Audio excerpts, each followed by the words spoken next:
ভাইরে ভাই, আমার কেন জানি মনে হইতাছে বাংলাদেশের ফুটবলটা আবারও ধ্বংসের পথে চলে যাবে। এখন যে নিউজটা আমি আপনাদেরকে বলবো, ওনাকে যদি আপনারা চিনে থাকেন চোখ বন্ধ করে বলে দিবেন যে বাংলাদেশের ফুটবলে একটা কালো অধ্যায় আবারও হয়তোবা যুগ হইতে যাইতেছে। কথা বলছিলাম কাজী সালাউদ্দিনের কথা। উনি কিন্তু আবারও সাফের সভাপতি হইতেছেন এবং এটা কিন্তু নিশ্চিত। উনি 2009 সাল থেকে প্রায় 17 বছর সাফের সভাপতি ছিলেন, বাউফেরও সভাপতি ছিলেন।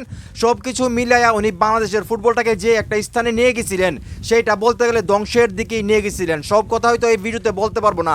কাজী সালাউদ্দিনকে যারা চিনে তারাই আসলে বলতে পারবে উনি বাংলাদেশের ফুটবলটাকে কতটা নিম্ন স্তরে নিয়ে গেছে, কতটা ধ্বংসের পথে নিয়ে গেছে। এখন এই মুহূর্তে যারা আমার এই ভিডিও দেখতেছেন অবশ্যই এই ভিডিওটা শেয়ার করবেন। সারা বাংলাদেশের মানুষ এই ভিডিওটা দেখা উচিত। আসলে কিভাবে কাজী সালাউদ্দিন আবারও সাফের সভাপতি হয়েছে সেটা আমার মাথায় আসতেছে না। 2 দিন পরে দেখবো উনি বাহুফের সভাপতি হয়ে গেছে গা। ভাই এখন যে নিউজটা এখানে বলা হচ্ছে 2009 সাল থেকে টানা 17 বছর সাফের সভাপতি কাজী সালাউদ্দিন এবছর বিনা প্রতিদ্বন্দ্বিতায় পুনর্নির্বাচিত হওয়ায় তিনি আরও 4 বছর দায়িত্ব পালন করবেন। ওরে ভাই, সাফের সভাপতির উনি 4 বছর দায়িত্ব পালন করবে, 2030 সাল পর্যন্ত আমাদের ফুটবল বিশ্বকাপের যে স্বপ্ন, সেই স্বপ্ন পর্যন্ত ভাই শেষ।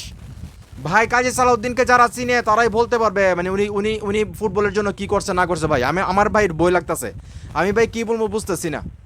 এখন এই মুহূর্তে যারা আমার এই ভিডিও দেখতেছেন, যারা কাজী সালাউদ্দিন সাহেবকে চিনেন এবং এই আপনারা কমেন্ট করেন ভাই, আপনারা কমেন্ট করেন ওনাকে কে কে চিনতেছেন, ওনাকে কিভাবে সাফের সভাপতি করা হলো 4 বছরের জন্য। ভাই আমার মাথায় আসতেছে না। এবং বিনা প্রতিদ্বন্দ্বিতায় ওনার সঙ্গে কেউ নাকি দাঁড়াইছেই না।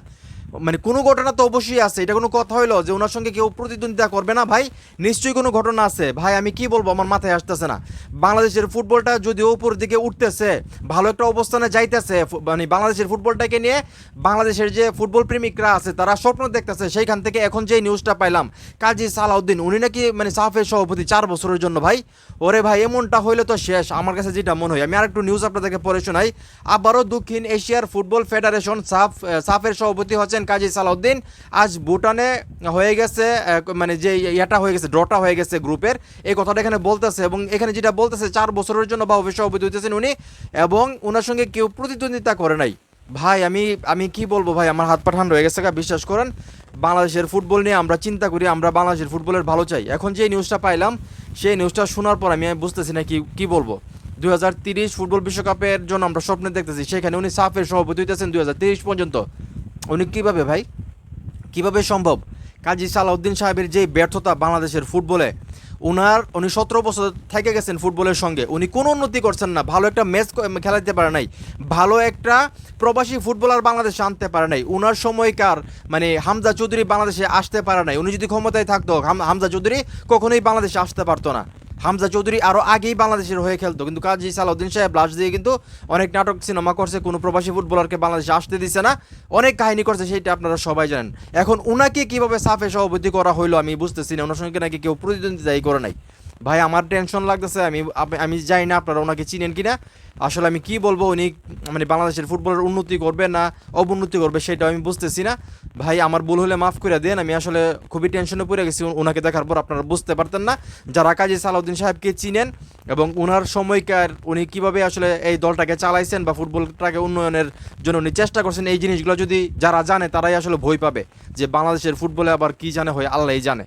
এবং কোনো মতে যদি উনি বাহুফের সভাপতি হয়ে যায় তাহলে তো আর কোনো কথাই নেই। আমি কি বলবো ভাই, বাংলাদেশের ফুটবলের জন্য এটা একটা খারাপ সাইড। আমি এটা মানি ভাই।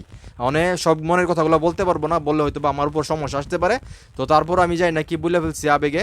কিন্তু আমি ভাই এটা যখন দেখলাম আমার খুবই টেনশন লাগতেছে। বিশ্বাস করেন, আমি বাংলাদেশের ফুটবলটাকে ভালোবাসি, যারা বাংলাদেশের ফুটবলটাকে ভালোবাসে তারা সবাই টেনশনে পড়ে যাবে, 100% কনফার্ম। তো এখন এই মুহূর্তে যারা আমার এই ভিডিও দেখতেছেন, এই যে সাফের আবারও সভাপতি হলেন কাজী সালাউদ্দিন সাহেব এবং উনি প্রায় 4 বছর পর্যন্ত উনি দায়িত্বে থাকবেন। এই নিউজটা শোনার পর আপনাদের কাছে কতটা সারপ্রাইজিং লাগতেছে? আপনারা কি খুশি হয়েছেন? আপনারা কি মনে করেন ওনার হাত ধরে বাংলাদেশের ফুটবলে উন্নয়ন সম্ভব? আপনাদের কি মতামত সেটা অবশ্যই কমেন্ট করে জানাবেন। ভিডিওটা ভালো লাগলে অবশ্যই শেয়ার করবেন।